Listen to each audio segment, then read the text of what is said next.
Muy buenos días a todos, feliz sábado. Es un gusto saludarles de nuevo y estar aquí con ustedes compartiendo la palabra de Dios en esta mañana.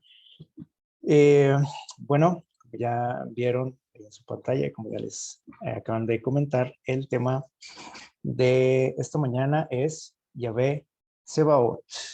Eh, un nombre que a lo mejor no estamos muy acostumbrados a escuchar, o este título, ¿sí? Es un título o un nombre por el que se le llama a nuestro Dios. Nuestra cita, Isaías 47:4, que dice lo siguiente: el que nos está redimiendo, cuyo nombre es Yahvé Sebaot, el Santo de Israel. Muy bien, eh, vamos a abrir nuestra Biblia ahí en Deuteronomio 21. Les voy a invitar a leer esta cita. Deuteronomio capítulo 20, versículo 1.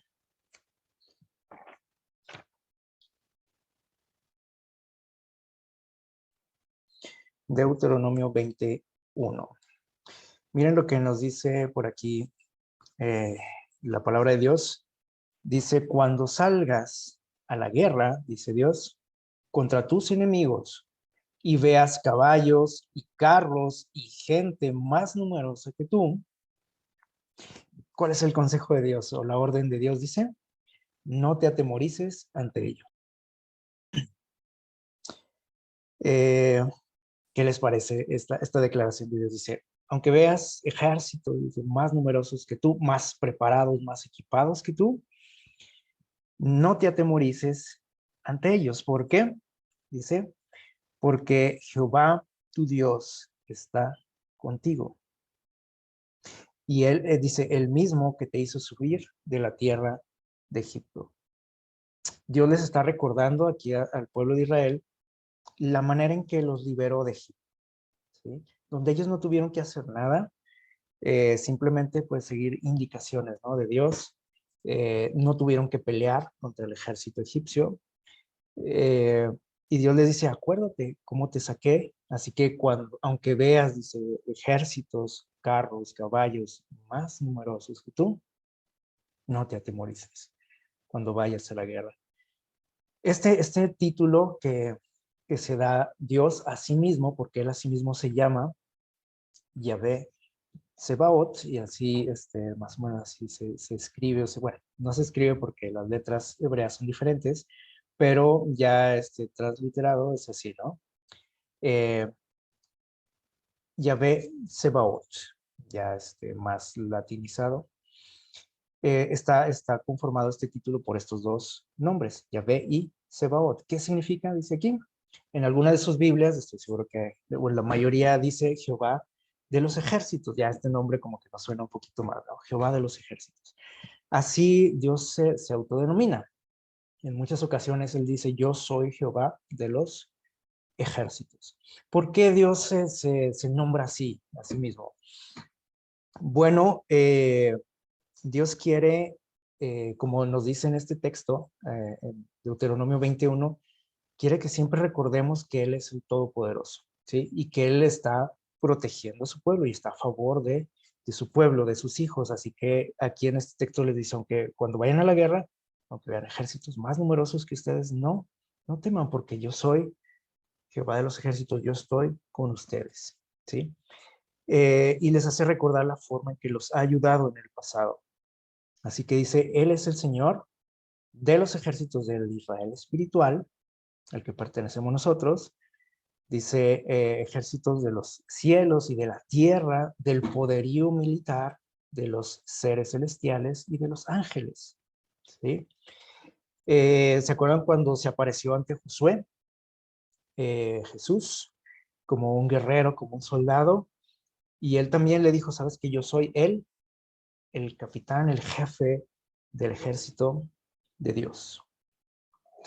Dice que este nombre nos expresa, aquí nos dice soberanía, su omnipotencia. Dice que nos ha revelado para mostrarnos su protección. Es lo que quiere que entendamos. Por eso, en muchas partes de la Biblia vemos que Dios tiene diferentes nombres, ¿no? Y podemos decir, bueno, ¿y entonces cuál es su nombre verdadero? Porque aparecen muchos nombres, ¿no? En la Biblia. Bueno, cada nombre, cada adjetivo que él se pone, nos indica algo de cómo es él, ¿sí? Y este nombre, dice, nos indica o nos quiere mostrar su protección y su guía. Sus ejércitos, dice, son los agentes de su providencia por medio de los cuales lleva a cabo su santa voluntad. Vamos a buscar en el libro de los Salmos, el Salmo 83, versículos del 1 al 4. Salmo 83, del 1 al 4.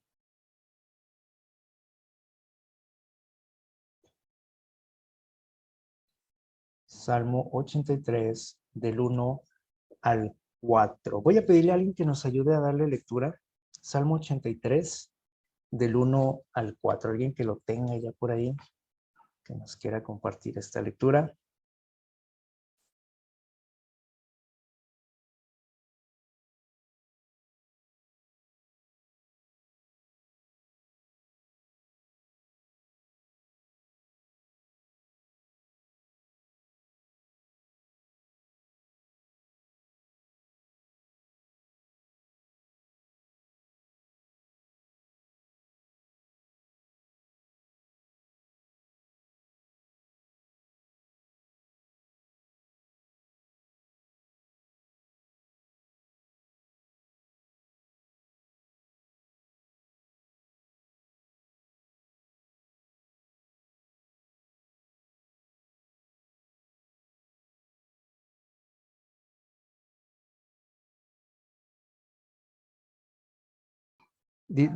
Dice lo siguiente.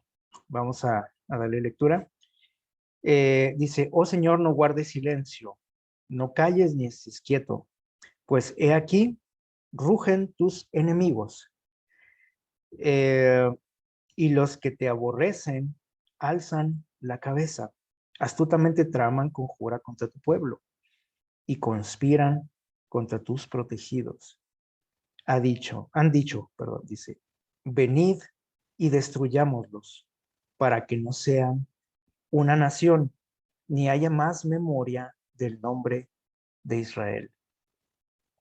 Es una declaración de aquí este, de, de como pues, como pidiendo auxilio, ¿no? A nuestro Dios, eh, donde parece que el Señor está como distraído, que no se da cuenta de lo que pasa con su pueblo, de los peligros que corre su pueblo, y habla aquí de los enemigos del pueblo de Dios y de Dios mismo, que quieren destruir al pueblo de Israel, ¿sí? Y dice, para que no haya más memoria de su nombre, para que no sean una nación. Saben que a través de toda la historia, pues el pueblo de Israel siempre fue blanco eh, de ataques, ¿sí? De invasiones, donde pues siempre el enemigo de Dios, a Satanás, pues inspiraba, ¿no? a naciones paganas para que acabaran con este pueblo. Y obviamente el primer objetivo era pues que el Redentor, que el Salvador del mundo no naciera, ¿sí? Porque la profecía nos indicaba que el Redentor del mundo nacería de esta nación. Entonces, eh, siempre Satanás ha querido destruir al pueblo de Dios. Otro objetivo que él tiene es que el conocimiento de Dios pues, nos expanda. Esa era una de las misiones que tenía el pueblo de Israel eh, cuando fue escogido por Dios. O sea, Dios quería que su nombre fuera conocido por todo el mundo, ¿no? Por testimonio de ellos.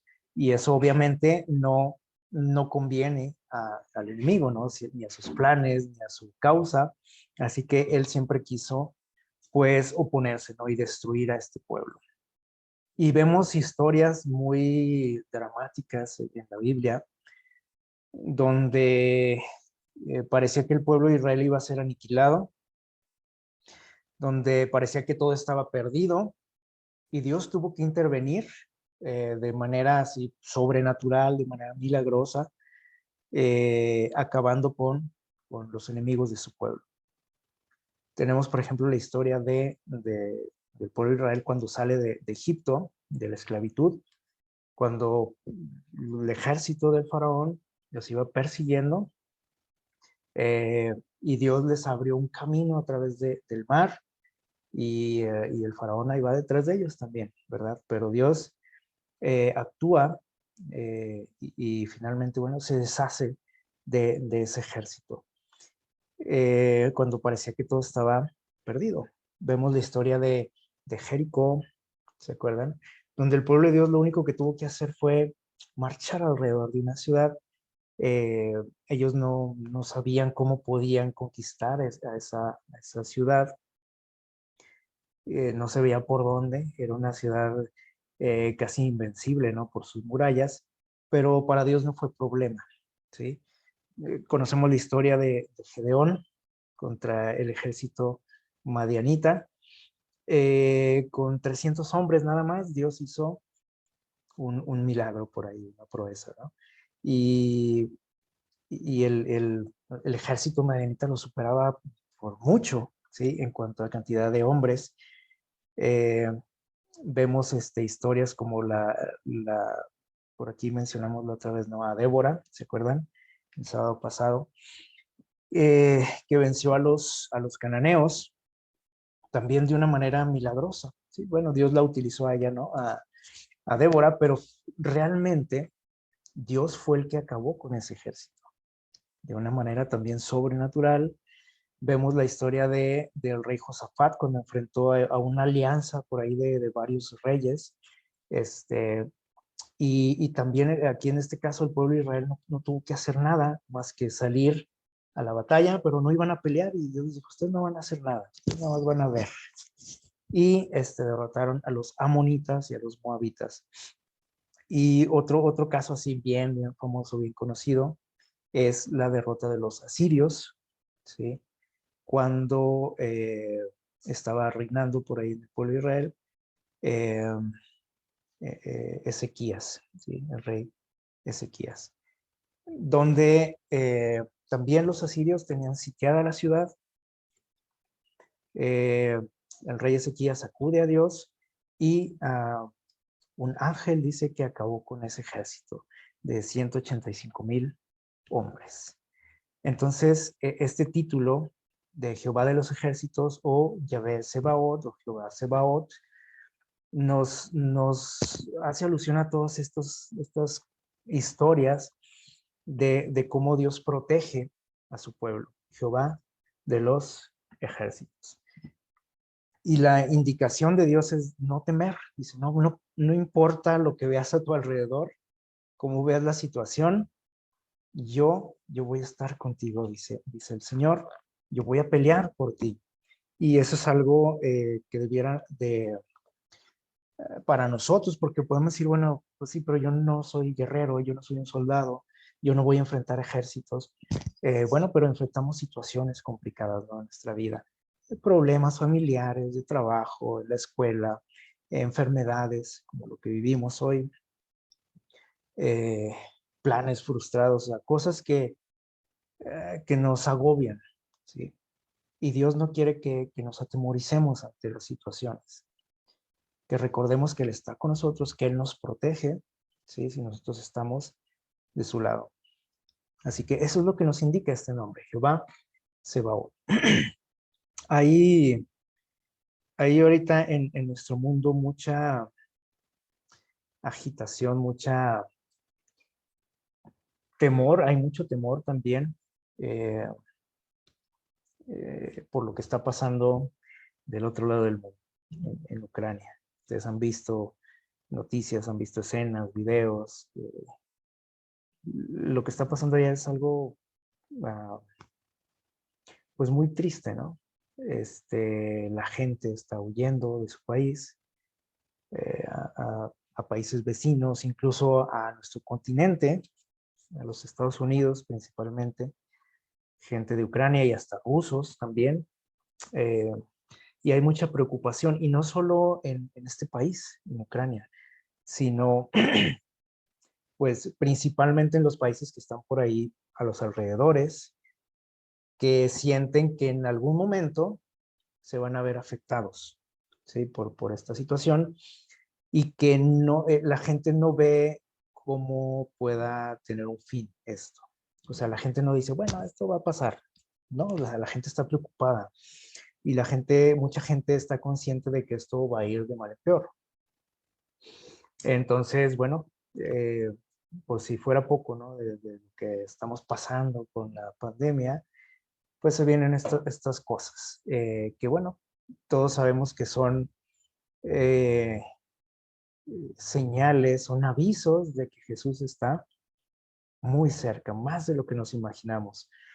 Así que bueno, nuestro mundo está convulsionando, está en una crisis que yo estoy seguro que ustedes nunca habían experimentado, que nunca se había visto, aunque en el mundo en nuestro mundo y a través de la historia ha habido problemas de estos tipos.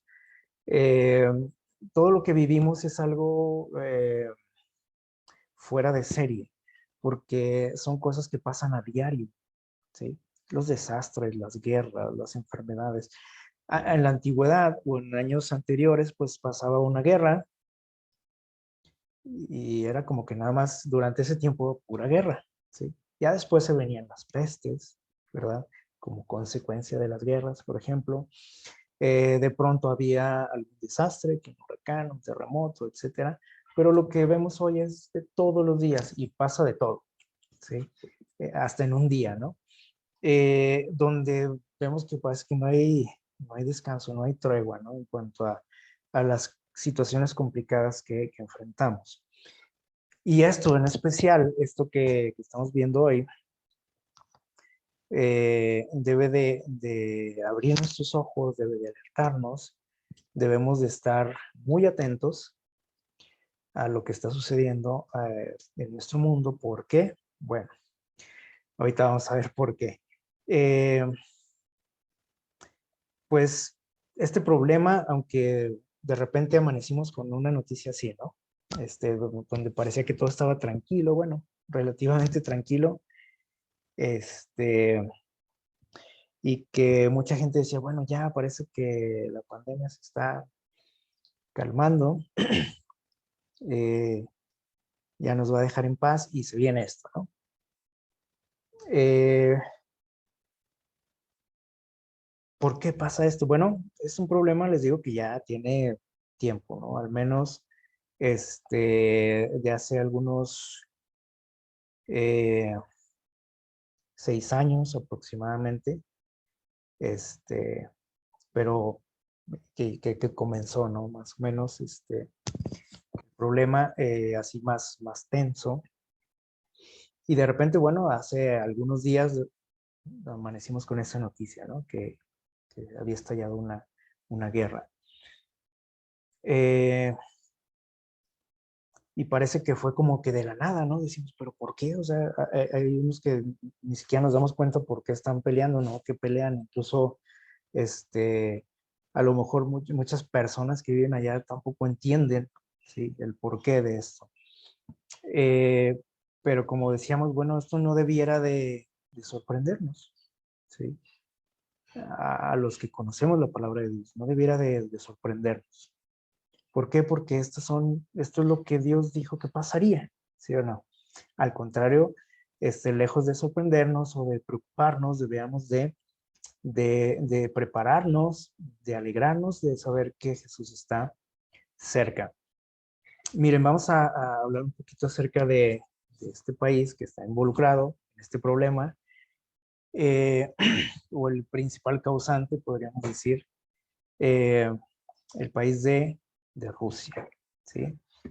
Que se escribe así en su idioma, en el ruso, y así se pronuncia. Eh, Todos conocemos, yo creo que hemos escuchado que es el país más grande del mundo, con un territorio de, dice aquí, 16.125, punto 246 kilómetros cuadrados. O sea, es muy extenso. Aquí ustedes ven la imagen, el mapa. Este, Es inmenso el país, ¿sí?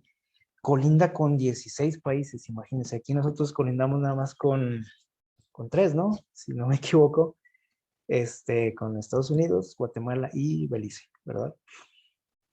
16 países, imagínense. Están alrededor de Rusia y su población es de 146 millones de habitantes. Muchísimos también, muchísimos habitantes. Eh, el nombre de este país, el nombre de Rusia proviene de esta palabra, ¿sí? Rus, que dice, en sí proviene de la temprana Edad Media.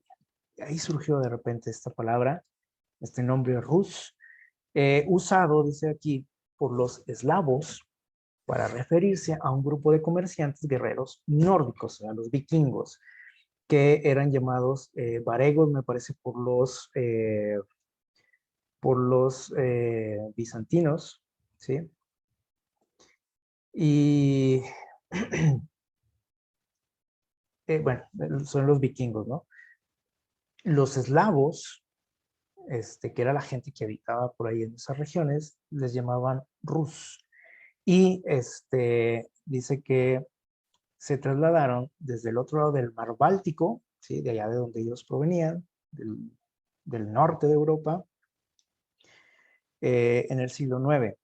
Y fundaron un estado centrado, dice aquí, en Novgorod, una región por ahí de Rusia, que más tarde se convirtió en este lugar, que era llamado la Rus de Kiev. Este es más o menos pues un preámbulo, ¿no? O sea, un poquito de historia de este país, ¿sí? Que ahorita es pues la plática de todos, ¿no? Eh, este país, en el año, bueno, o este país naciente, en el año 988, perdón, después de Cristo, aquí está al revés las letras, una disculpa, adoptó el cristianismo, dice, ortodoxo como religión en aquellos años. El cristianismo ortodoxo era ¿cómo podríamos decir? Ah, pues una división, podríamos decirlo así, del catolicismo, ¿sí? Fue un grupo que se separó de la iglesia y se conocen como ortodoxos. Eh, Comenzó, dice entonces, una síntesis de las culturas bizantina y eslava, ¿sí? O sea, los bizantinos fueron los que llevaron la religión ahí, el cristianismo, eh, y se mezcló con la cultura eslava, dice aquí, y dice que esto fue lo que definió la cultura rusa, lo que conocemos hoy como la cultura rusa, ¿sí? Durante el siguiente milenio. Eh, y bueno, vamos a hablar así nada más un poquito nada más para que tengamos algo de conocimiento. Yo creo que algo conocen algunos de ustedes de este país, ¿sí? Vamos a hablar aquí de algunos personajes, no sé si han escuchado acerca de este señor. Iván el Terrible fue el primer zar de Rusia, el primer emperador ruso, más o menos aquí están los años del 1547 hasta 1584, y pues ya se de imaginar por qué su apodo. Era una persona muy, muy cruel, ¿sí? Que incluso, pues llegó a matar a familiares de él, ¿sí? Sin ningún problema. Antes de estos años, porque aquí vemos como una brecha, ¿no? Desde los años 900 hasta el 1500, durante ese tiempo, Rusia sufrió o fue víctima de muchos ataques, guerras, invasiones de parte de otros países o de otros grupos, como los mongoles, los hunos, los húngaros, y otros grupos, ¿no? Los lituanos también, que estuvieron ahí pues mucho tiempo en conflicto, ¿no? Con ellos. Y más o menos en estos años, bueno, en el siglo XVI, fundaron lo que se conoce como el zarato, ¿sí? O sea, lo que los emperadores se les llamaba zares, y este fue el primero, ¿sí? Iván el Terrible. Y luego, por ahí otro personaje ilustre en la historia de Rusia fue Pedro el Grande, un emperador también o un zar que fue pues muy querido por su pueblo, se sabe que fue un gran gobernante, por eso le llaman el Grande, por allá en los años 1682 a 1721. Este señor fue el que fundó la ciudad de San Petersburgo, y de ahí viene su nombre, ¿sí? Por Pedro, o Peter, ¿sí? Eh, él fue el que fundó esta ciudad. Y este otro personaje ilustre conocido en la historia de Rusia y mundialmente, para muchos fue el zar Nicolás II, que fue el último zar, ¿sí? El último emperador ruso que estuvo por ahí en el poder desde los años 1868 hasta 1918. Eh, Él fue el último, el primero fue, dijimos, Iván el Terrible. Nicolás II fue el último, ¿sí? Ya tocó el siglo XX, ¿sí? O principios del siglo XX, 1918. Eh, y bueno, su historia es muy conocida, ¿no? Por mucha gente, porque estuvo medio trágica, ¿no? Su vida, donde intervinieron personajes, por ejemplo, como este señor que está aquí, de nombre un poco gracioso, ¿sí? ¿Quién era este señor? Bueno, era el médico de la familia real. Una de las hijas de Nicolás estaba enferma y bueno, este señor la estuvo atendiendo. Se sabe que la sanó, pero sus métodos eran algo cuestionables, ¿no? Eh, Prácticamente era un brujo, ¿sí? Este, pero que tuvo gran influencia en el país en esos años, influencia tipo religiosa, política también. Este, Incluso fue acusado de ser un espía de los alemanes durante la guerra, la Primera Guerra Mundial. Este, y bueno, este señor influyó también para el derrocamiento del emperador, ¿sí? Del zar Nicolás II, junto con otras personas, ¿no? Que, bueno, para ese entonces también sucedió lo que se conoce como la Revolución Rusa, donde pues se pretendía también pues cambiar, ¿no? Al país, ¿sí? Darle un giro, acabar con la monarquía. Y este señor también, que tienen ustedes en pantalla, tuvo mucho que ver, ¿no? Yo estoy seguro que alguna vez lo han escuchado, a Lenin. Él fue el fundador del Partido Comunista, eh, y gracias a sus ideas, sus actividades que él realizó, pues se llevó a cabo lo que todos querían, ¿no? Derrocar al zar. Y incluso fue asesinado con su familia. Y bueno, este señor se quedó por ahí controlando el país. eh, y bueno, dijimos, aquí surge lo que conocemos como el comunismo o el socialismo, eh, que en años posteriores también se vería pues sus deficiencias, porque esta nueva corriente pues prometía mucho, ¿sí? Para la sociedad. Pero al poco tiempo pues nos damos cuenta de que no funcionó eso. Esa nueva ideología, esa nueva manera de gobernar no era lo que se pretendía.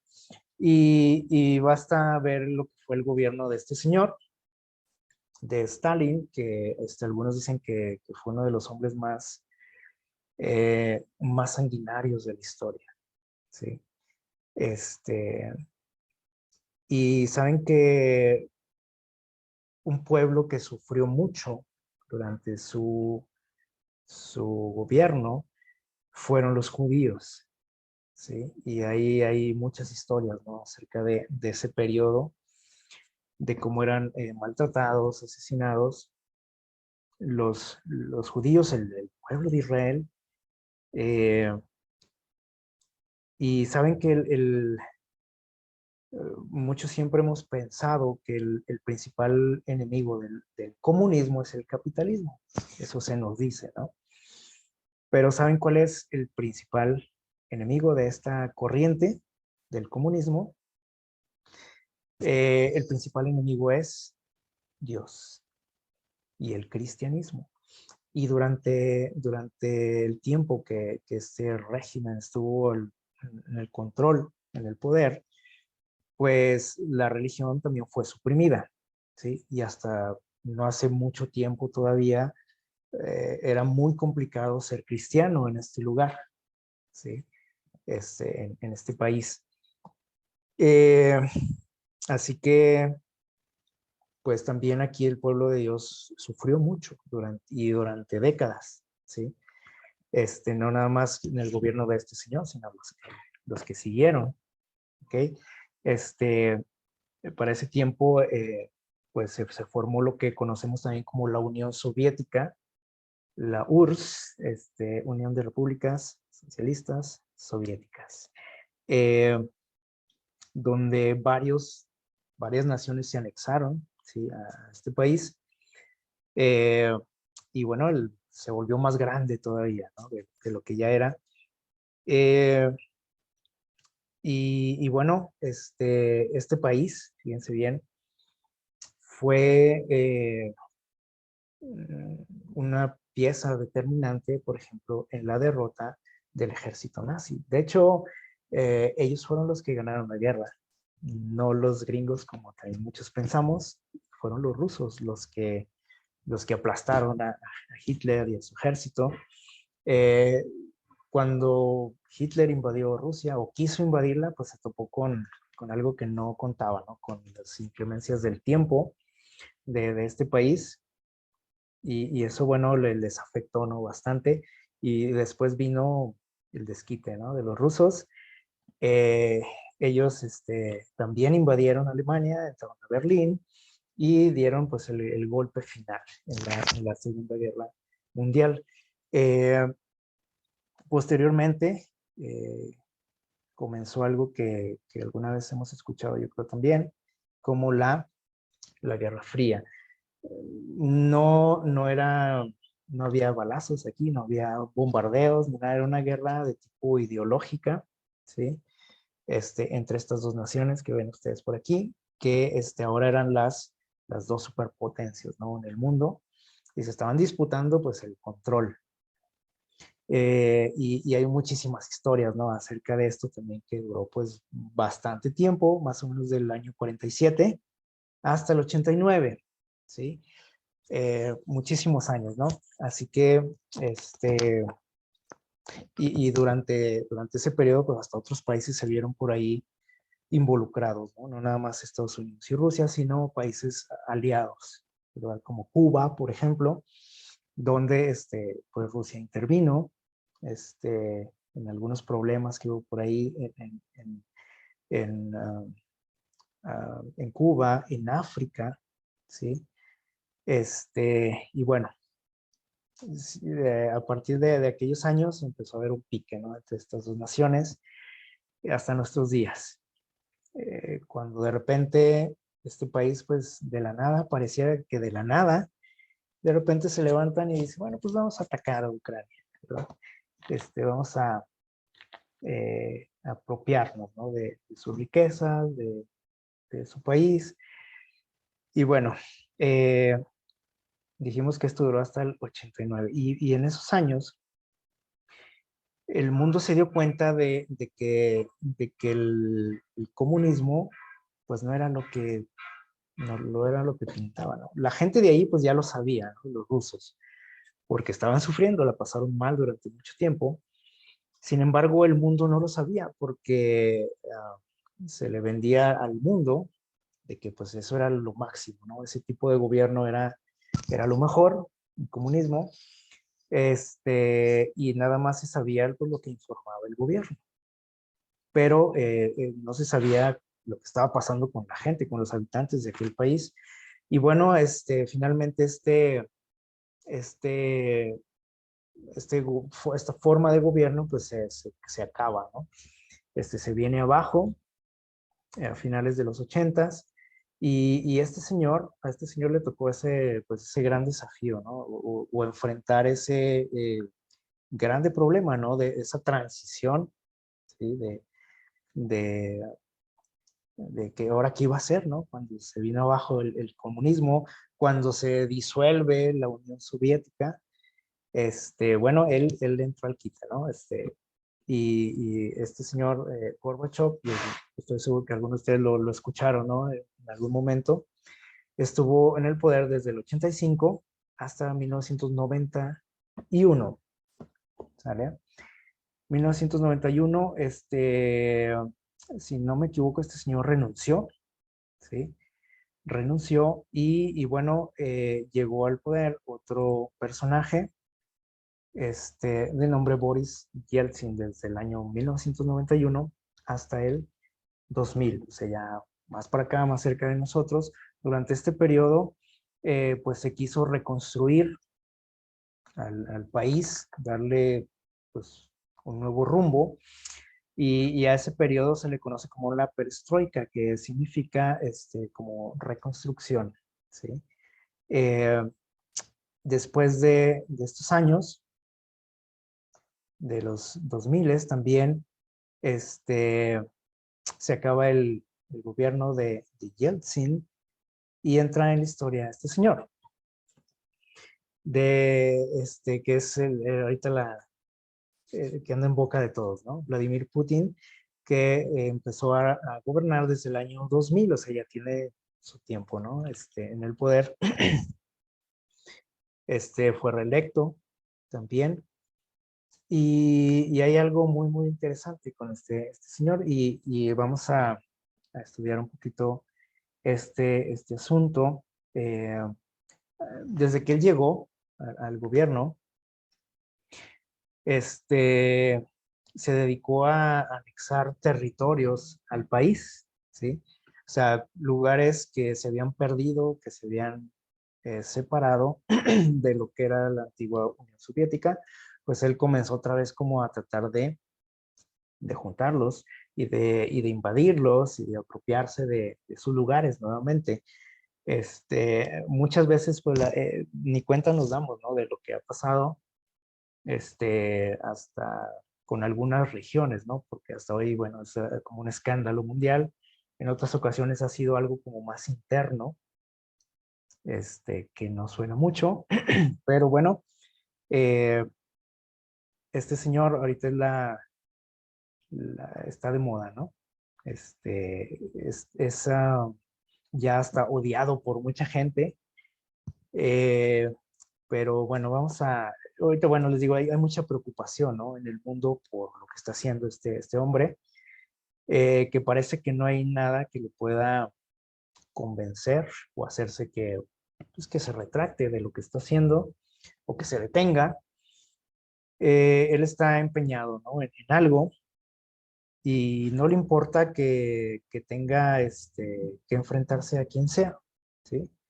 Eh, Hay amenazas, por ejemplo, de los Estados Unidos y a él no le preocupan en absoluto. ¿Por qué? Bueno, porque se tiene algo, ¿no? Y sabe el poderío también de su nación.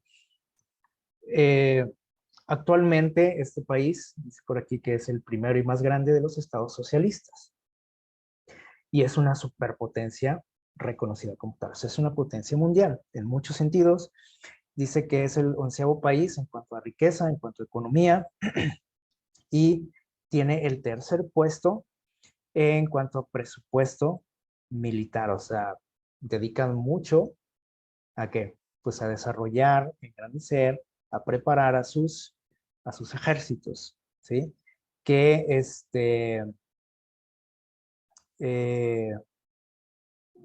pues es un ejército de los más temidos, se podría decir, ¿no? En el mundo. En cuanto a otras cosas, ¿sí? Fuera de lo que es lo militar, dice aquí que tiene una gran tradición de calidad en algunas cosas, ¿no? Que ellos hacen. Por ejemplo, las artes, dice aquí, las ciencias, ¿y qué más? Y los deportes. Y pues siempre los vemos por ahí ganando medallas, ¿no? Por ejemplo, las Olimpiadas son grandes atletas, ¿sí? Son grandes artistas, grandes científicos.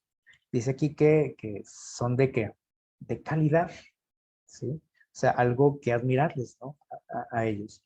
Muy bien. Y bueno, volviendo a esto de la guerra, dice que es uno de los 5 países con armas nucleares reconocidos en el mundo.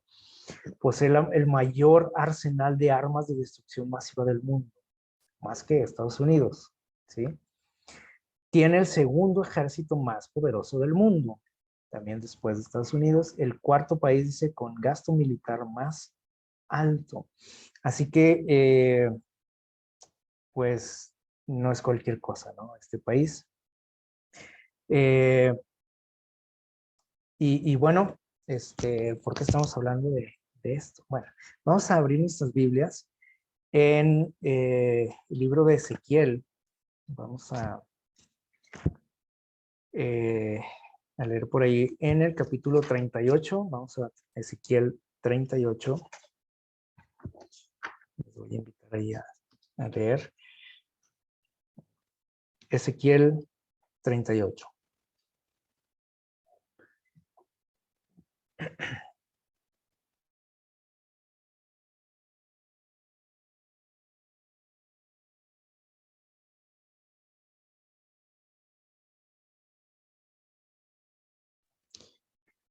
Ezequiel 38, vamos a leer los versículos del 1 al 3. Por aquí se los puse en pantalla. Dice lo siguiente, dice, vino a mí, dice Ezequiel, palabra de Jehová, diciendo, hijo de hombre, pon tu rostro hacia Gog, en tierra de Magog, príncipe de Ros, de Mesec y de Tubal, y profetiza contra él, y di, oh Gog, príncipe de Ros, de Mesec y de Tubal, he aquí, yo estoy contra ti, dice el Señor. Esta es la versión textual, la versión original. Así está escrito, el texto original. Y bueno, vemos aquí varios nombres que están aquí resaltados, de los cuales vamos a hablar un poquito. Estas palabras, o estos algunos lugares, Gog, Ros, Mesec, Tubal, Gog. ¿Qué significa esto que Dios le está diciendo a Ezequiel? Miren, la palabra Gog significa el que está arriba o el que se enseñorea, ¿sale? El que está arriba o el que se enseñorea. Eh, Hay algo curioso con el presidente de Rusia. Su nombre, Vladimir, significa el Señor del mundo. Algo muy parecido a lo que nos describe esta palabra, ¿sí? Gog. Esa palabra Gog está haciendo alusión a alguien, ¿sí? A un príncipe, dice aquí, a un rey, a un gobernante. Dice, le llama Gog, aquí Dios, en tierra de Magog, príncipe de qué dice aquí? De Ros, de Mesec y Tubal. Magog, esta palabra que aparece por aquí, Magog, dice, vamos a ver lo que nos dice por aquí Josefo, el historiador judío, que es Magog. Aquí sabemos que es un lugar, ¿sí? Porque nos dice que la tierra de Magog, nos dice el texto. Bueno, Magog, fue un personaje bíblico, por ahí aparece en el libro de Génesis, y descendiente de Noé, de los hijos de Noé, si no me equivoco era nieto, ¿sí? Nieto de Noé, fundó la tierra de los Magogitas, ¿sí? La tierra de los Magogitas. Esto nos dice por aquí Flavio Josefo, que dice que posteriormente fueron llamados escitas por los griegos, así le llamaban los griegos, escitas. Esto lo menciona por aquí en su libro Antigüedades, Flavio Josefo, y aquí tenemos dónde está ubicada esa región, ¿sí? De los escitas, que precisamente pues es parte de Rusia o de la antigua Unión Soviética.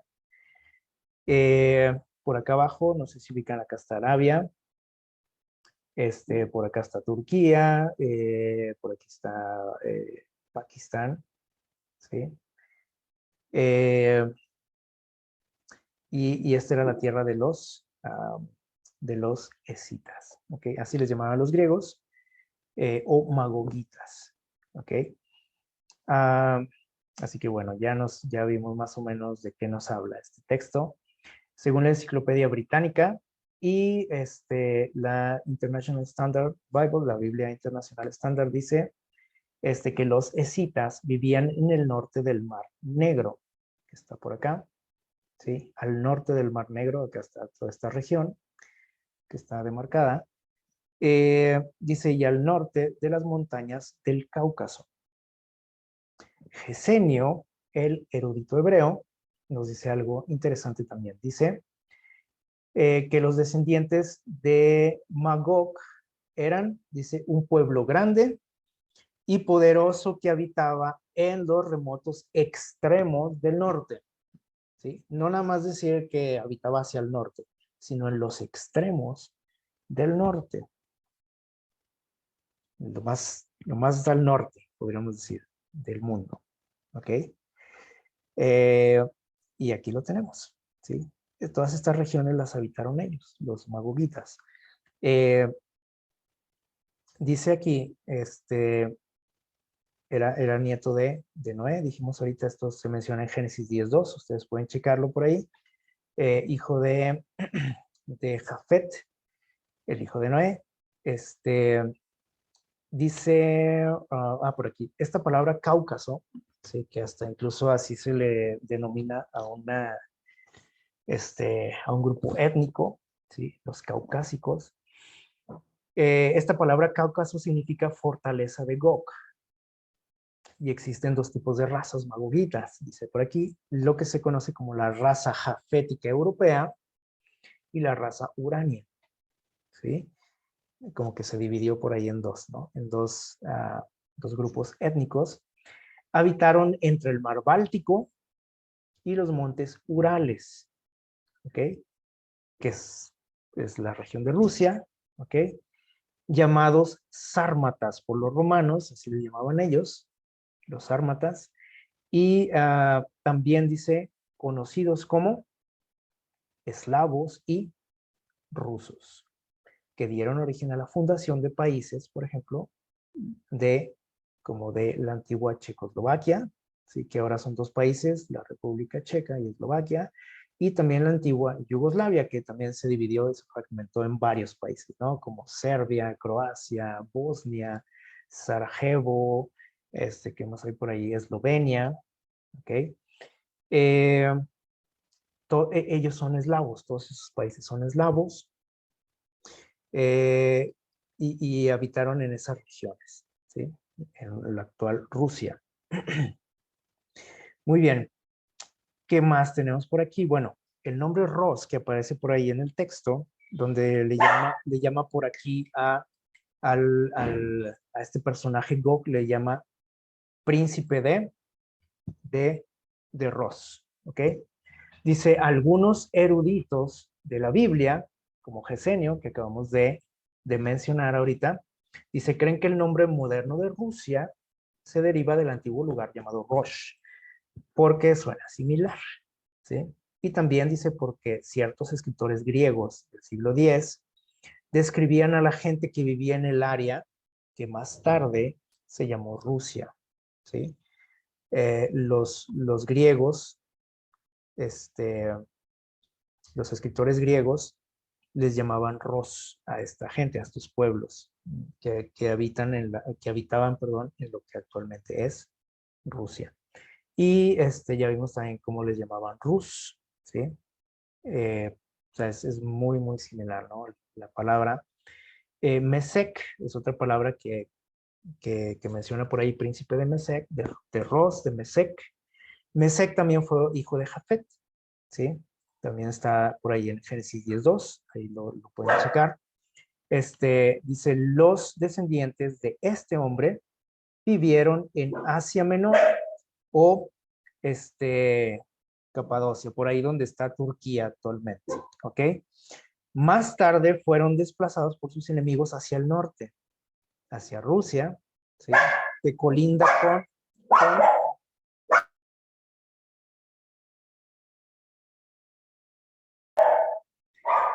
disculpa por ahí por el ruido.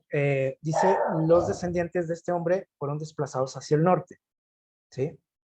Hacia Rusia. Y dice más tarde fueron, perdón, dice a la región montañosa del sudeste del Mar Negro. Esta región limita hoy con Rusia, ¿ok? Tubal, que también se menciona ahí como príncipe de Tubal, este hombre Gog, fue otro hijo de Jafet. Sus descendientes vivieron en Asia Menor, no lejos del Mar Negro, o sea, todos estaban por ahí cerca, ¿sí? Los descendientes de Tubal y de Mesec vivían probablemente uno al lado del otro, ¿sí? Porque en las escrituras dice casi siempre sus nombres se encuentran juntos y más o menos se ubican en estas regiones de Armenia y Georgia, que eran países también pertenecientes a la Unión Soviética, ¿ok? Vamos a seguir leyendo los versículos posteriores. Dice, versículo 5, así dice el Señor, dice a estos, perdón, me equivoqué, es el 38, del 5 al 6, estaba en el 37. Dice lo siguiente, el versículo 4, perdón, eso ya no lo leímos, dice, te haré volver, dice Dios, yo estoy contra ti, le dice a Gog, te haré volver con todo tu ejército, caballos y jinetes, todos ellos con ropas vistosas y una gran muchedumbre con paveses, escudos y espadas. Y dice versículo 5, Persia, Cus y Fut estarán con ellos, todos con escudos y yelmos. Versículo 6, Gomer y todas sus hordas, la casa de Togarma y de los confines del norte. ¿Sale? Pongan atención a todo eso. Dice, con todas sus hordas. Tropas innumerables te siguen. Dice aquí Dios. Y estos lugares que se mencionan por aquí, que son Persia, Cus, Fut, Gomer, Togarma, aquí está. Es lo que actualmente conocemos, por ejemplo, Persia. ¿Quién es Persia? Es el país de Irán, ¿sí? Un aliado de Rusia, curiosamente. Cus es Sudán, que está por ahí al sur de Egipto, ¿sí? Fut es Libia, Gomer, Turquía y Togarma, o la casa de Togarma, son los países euroasiáticos, que son países, por ejemplo, como Kazajistán, Turkmenistán y Uzbekistán, por ejemplo, ¿sale? Así que todos esos países también, estos países euroasiáticos formaban parte de la Unión Soviética, ¿sale?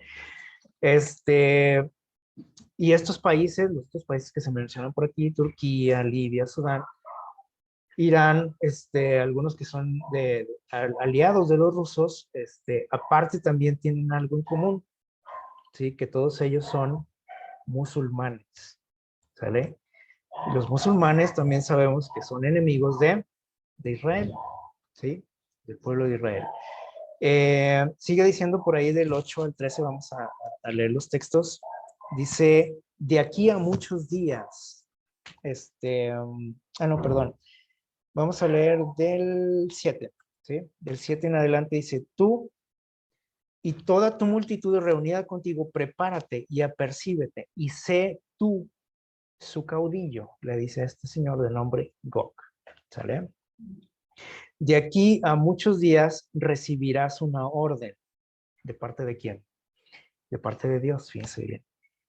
Dice, en los años postreros, o sea, en los últimos días, en los días en los que vivimos, dice, vendrás a tierra rescatada de espada contra una gente reunida de entre muchos países en los montes de Israel, que fueron yermo perenne, pero fue sacada de las naciones y habitan, perdón, todos confiados. Dice Dios por aquí que un día Dios va a llevar a este ejército, ¿sí? A esta nación contra Israel, a la tierra de Israel, ¿sí? Así que este conflicto que nosotros estamos viendo es como que el comienzo, ¿sí? De algo que menciona por aquí la palabra de Dios. O sea, no es algo que vaya a terminar, ¿sí? Si estamos esperando que esto se acabe la próxima semana, no va a ser así. Dice que Dios va a llevar a este pueblo, a Israel, ¿sí? A una nación donde dice que la gente fue esparcida a todos lados, ¿no? Y sabemos que los judíos viven en todo el mundo, ¿verdad? Dice versículo 9, pero tú te levantarás como una tempestad, le dice a este gobernante, avanzarás como un nublado hasta cubrir todo el país, tú con todas tus hordas y muchos pueblos contigo, que ya vimos quiénes son, ¿no? Así dice Yahvé, dice, así dice Jehová, en aquel día, dice el versículo 10, dice, en aquel día eh, subirán cosas a tu corazón y tramarás un designio perverso y dirás, subiré contra una tierra indefensa e iré contra gentes tranquilas que habitan confiadas todas ellas y que habitan en ciudades sin murallas, sin puertas y sin cerrojo. Esto será para arrebatar despojos y alzarte con el botín, para poner tu mano sobre ruinas repobladas contra el pueblo ya recogido de entre las naciones y habita, dice, en el ombligo de la tierra. ¿Dónde está el ombligo de la tierra? El centro de la tierra, pues sabemos también que es Israel, ¿sí? ¿Por qué se llama así también el ombligo de la tierra? Bueno, porque es o siempre fue el lugar, ¿sí? El medio con el que Dios se comunicaba con el ser humano, ¿sí? Así como el ombligo de un ser humano es la conexión entre madre e hijo, ¿sí? Aquí Dios hace alusión a esto también. Y vemos por qué este país hace lo que hace actualmente, ¿sí? Atacando un país pues, relativamente tranquilo, indefenso, ¿sí? Por ejemplo, como Ucrania. Y si lo está haciendo ahorita, ¿ustedes creen que podrá hacerlo más adelante? Y contra Israel, dice aquí, pues también no habrá problema para eso. Y lo que se pretende, dice aquí, es arrebatar despojos, dice aquí, o sea, quedarse con las riquezas de los países, ¿sí? En este caso de Israel.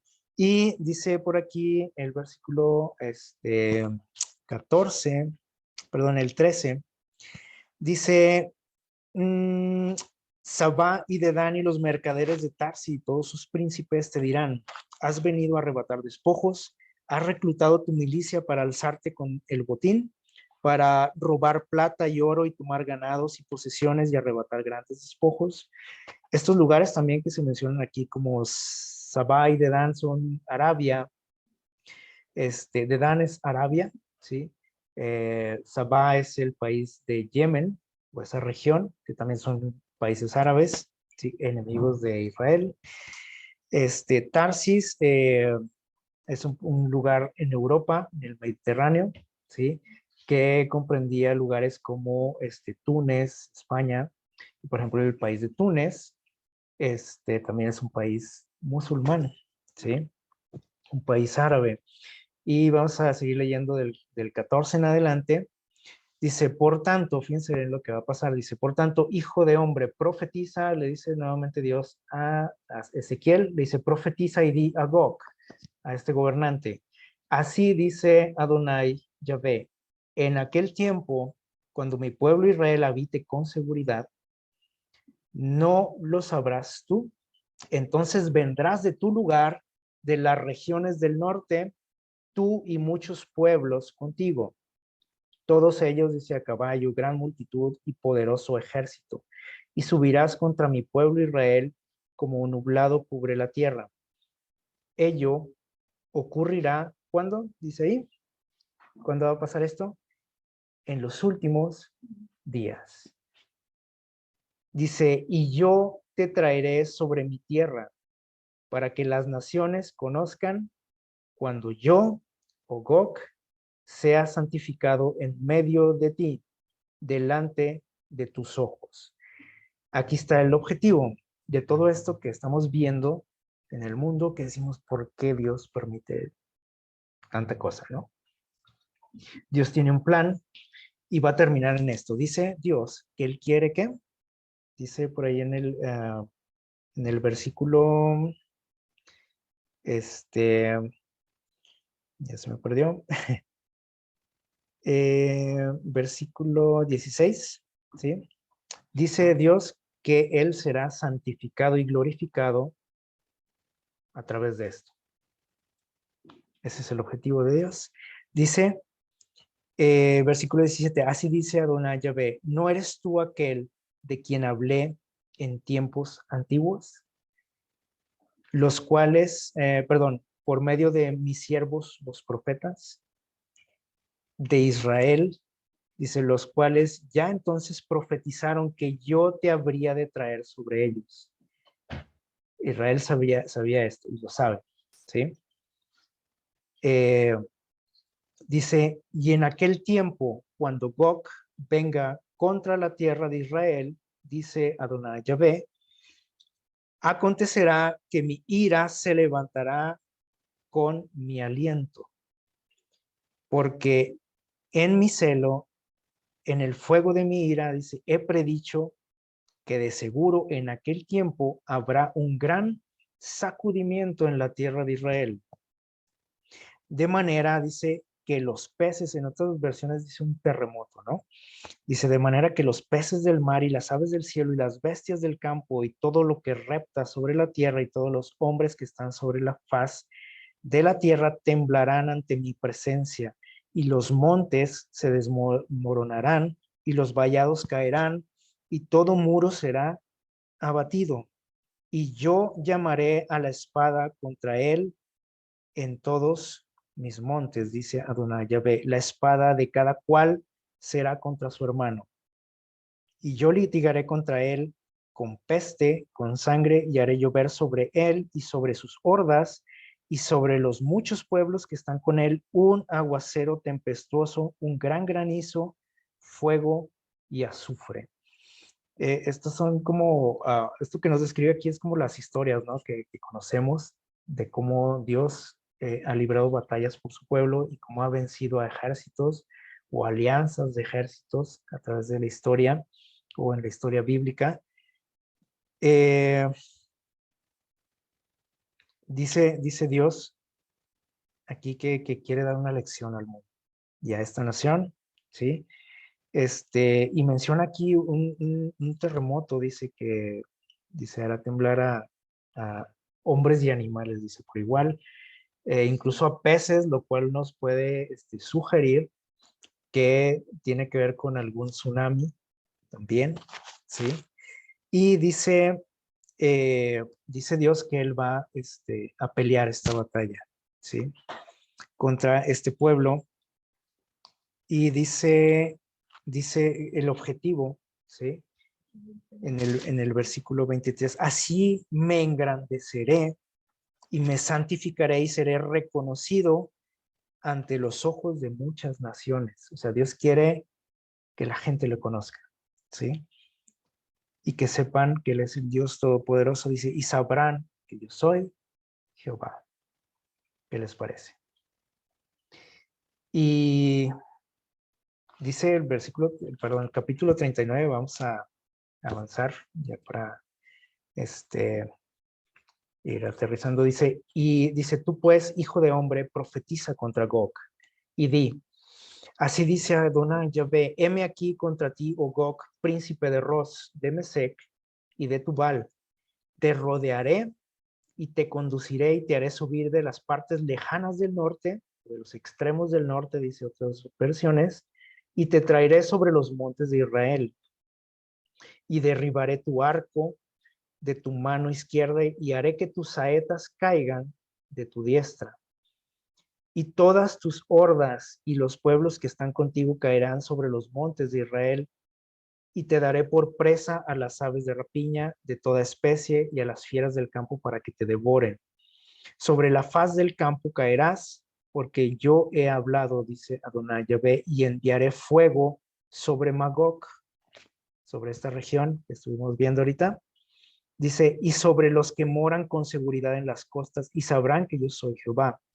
Y haré conocer mi santo nombre en medio de mi pueblo Israel, y no dejaré, dice, profanar más mi santo nombre, y sabrán las naciones que yo, Jehová el Santo, estoy en medio de Israel. ¿Se acuerdan que hemos hablado también por ahí un poquito acerca de que este país, este pueblo, esta nación, va a ser restaurada, ¿sí? Va a ser utilizada incluso por Dios en los días finales para que el mundo conozca al Dios verdadero. Bueno, aquí está algo de eso, ¿sí?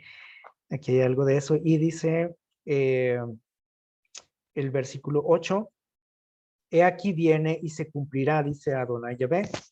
Este es el día del cual he hablado, ¿sí? Es un día que Dios está esperando.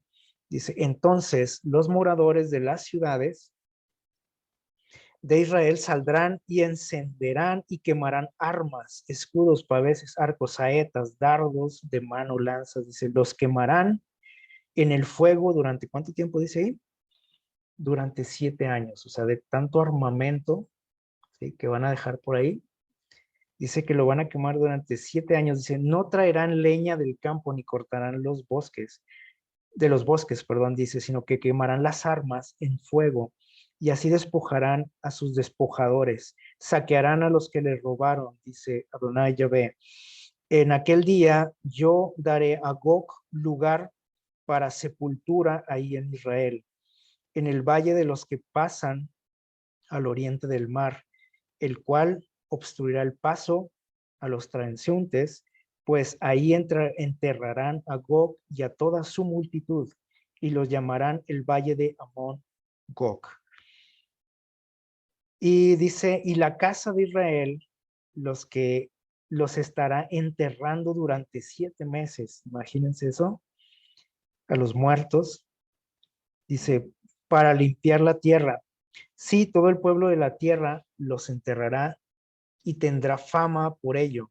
En el día en que yo sea glorificado, dice Adonai Yahvé, dice, y apartarán hombres a jornal para que vayan por el país, y los que viajen, dice, perdón, con los que viajen para enterrar a los que queden sobre la faz de la tierra, a fin de limpiarla, y al cabo de 7 meses harán reconocimiento.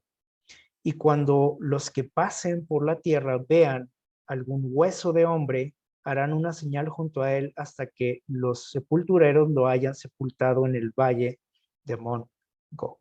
¿Sí? Todavía van a encontrar, dice ahí, cuerpos, huesos. Dice, y también el nombre de la ciudad será Amona, y así purificarán la tierra. Versículo 17. Y tú, hijo de hombre, así dice Adonai Yahvé, di a las aves de toda especie y a todas las fieras del campo, juntaos y venid, reuníos de todas partes, a mi festín que preparo para todas vosotras. Un gran sacrificio sobre los montes de Israel, para que comáis carne y bebáis sangre. Comeréis carne de poderosos y beberéis la sangre de los príncipes de la tierra, carneros, corderos, machos, cabríos, bueyes y toros, y todos ellos engordados en Basán. Comeréis grosuras, tartaros y beberéis hasta embriagaros de sangre de las víctimas que he sacrificado para vosotros. Os hartaréis en mi mesa con caballos, jinetes, capitanes poderosos y todos sus guerreros, dice Adonai Yahvé. Y dice, pondré mi gloria entre las naciones y todas las naciones verán mi juicio que habré ejecutado y la mano mía que pongo sobre ellas. Y de aquel día en delante la casa de Israel sabrá que yo soy Jehová su Dios.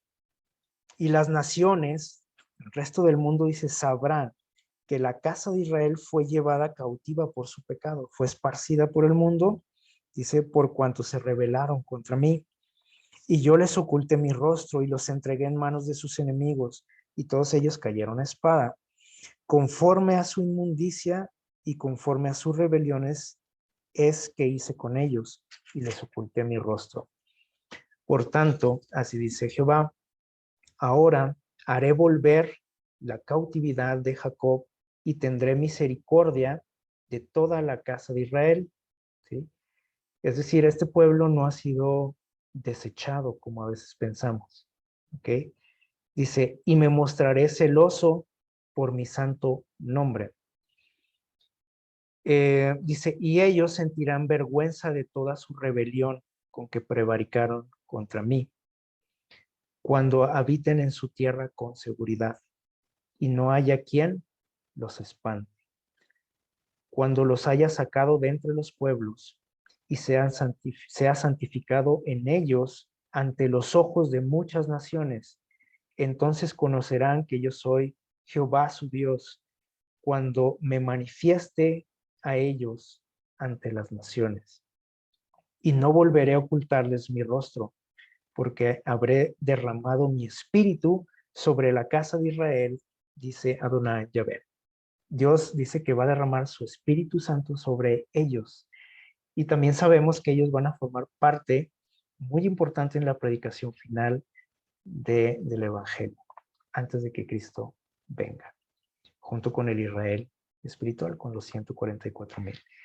Así que esto no sabemos en qué momento va a pasar, pero también sabemos que va a ser pronto, ¿sí? Porque ya estamos viendo los indicios, ¿no? De este problema, de este asunto, que no se le ve una solución, no se ve quién pueda detener este problema, pero aquí dice Dios que Él lo hará. Él se va a encargar de esto, ¿sí? Y va a hacer que todo el mundo sepa quién es Él, ¿sí?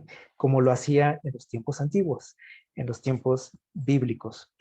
Así que es por eso que Él se autodenomina, nuestro Dios se autodenomina también Jehová de los ejércitos o Jehová Sebaot, que es como titulamos nuestra reflexión de esta mañana.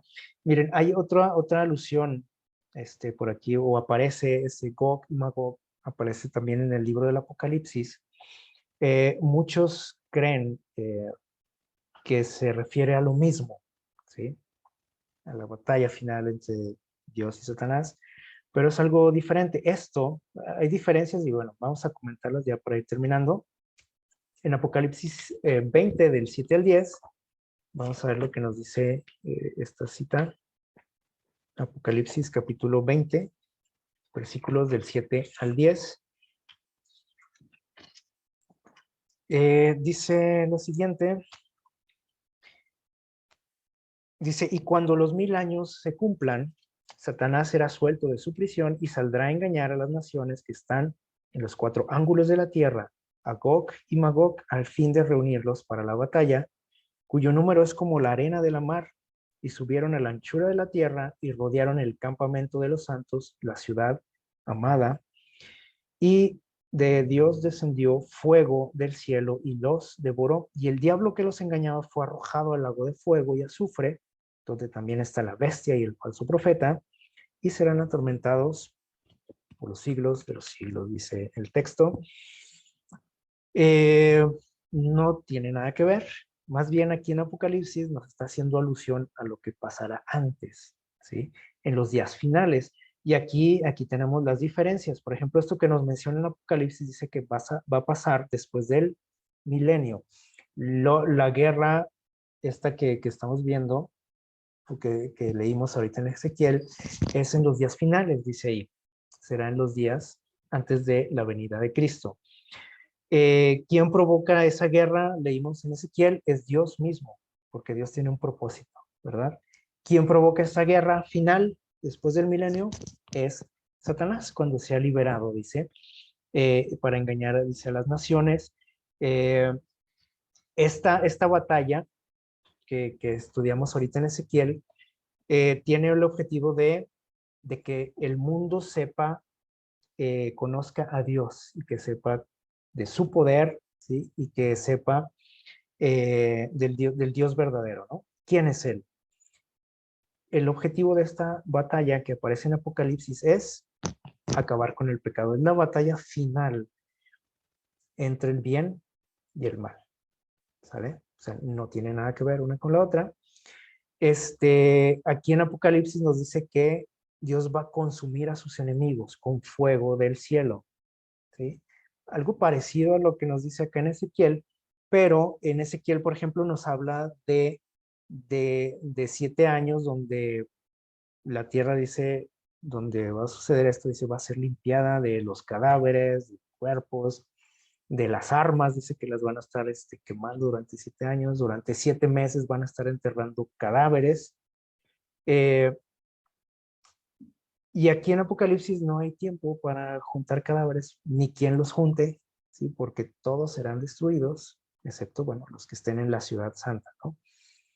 Eh, Todo el mundo, dice por aquí en Apocalipsis 20, todo el mundo estará en contra de Dios y de su pueblo, los que estén con él, después del milenio. Todas las naciones, dice aquí que Satanás saldrá a reunirlos, dice una multitud como la arena de la mar. Menciona aquí a Gog y a Magog porque es una batalla similar, ¿sale? Donde se juntan todos para acabar con el pueblo de Dios, ¿no? Eh, Dice, y en Apocalipsis 20, Satanás es el que comanda este ataque, ¿sí? Él es el que va al frente de ese ejército. En Ezequiel es un hombre, un rey, ¿sí? Un presidente, un príncipe, dice por ahí, y ya supimos de dónde, ¿no? Príncipe de estos lugares, ¿no? Dice ahí, de Ros, de Tubal, de Mesec. Eh, Todo parece indicar, ¿sí? Que este señor, que ahorita está de moda, parece ser que se refiere a él, la palabra de Dios, ¿sí? Hasta su nombre tiene el mismo significado de la palabra Gog. Eh, pero bueno, pues el tiempo nos dirá, ¿no? ¿Qué va a pasar? Esto es lo que nos dice la palabra de Dios al respecto de todo lo que estamos viviendo, ¿sí? Si estamos preocupados, ansiosos, estresados, ¿qué va a pasar? ¿En qué va a acabar esto? Bueno, ahí está la respuesta. Y algo que queremos resaltar en todo esto es la protección de Dios con su pueblo. En este caso, lo que leímos fue con el Israel, con la nación de Israel, ¿sí? Pero ese mismo cuidado Dios lo tiene con el Israel espiritual, con su iglesia, con su pueblo, ¿sí? Del cual nosotros formamos parte, ¿verdad? Así que no importa qué situaciones enfrentemos en nuestra vida, ¿sí? Qué peligros enfrentemos, debemos de tener siempre presente en nuestra mente la compañía de nuestro Dios, la protección de Dios, porque sabemos que el ángel de Jehová, dice el texto, acampa alrededor de los que le temen y los defiende. Y vean lo que dice por aquí acerca de los días finales, una cita que hemos mencionado en algunos temas, ¿sí? No hace mucho, dice: nadie puede atravesar el cordón de los poderosos guardianes colocados en torno de cada fiel. Así que no tenemos nada que temer, dice Dios. No temas, aunque veas ejércitos, dice, más numerosos que tú. No temas, no te asustes, no te preocupes. Algunos, dice, son atacados al huir de las ciudades cuando se venga la gran persecución, ¿sí? Dice, pero las espadas levantadas contra ellos se quiebran y caen como si fueran de paja. Otros son defendidos, dice, por ángeles en forma de guerreros. Así que dice Dios, acuérdate cómo te saqué de Egipto.